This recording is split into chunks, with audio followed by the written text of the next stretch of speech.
How to create Rednote account. Let's get started. First of all, make sure you have already downloaded Rednote app on your device. If not, you can head towards App Store or Play Store and download this app. Then you can launch it. Click on the option Agree. Now choose the topic that interests you. Once you do that, click on Confirm.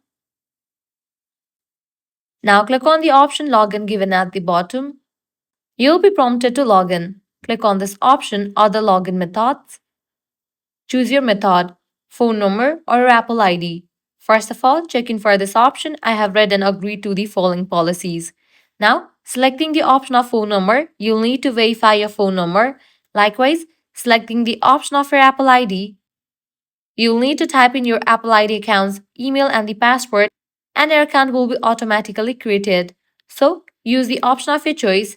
I'm going to use Apple ID as this is the easier process to get sign up.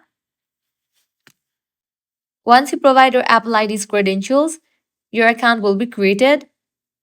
Then you can head over to the Me page, click on Edit Profile, and edit your profile. You are able to customize your name, ID, background photo, bio, gender, and all these options given over here. In case you have used the phone number to sign up, you will need to provide all of your personal details. So this way you are able to create a Rednote account. If this guide was helpful, do not forget to like, share, and subscribe to our channel. Thanks for watching.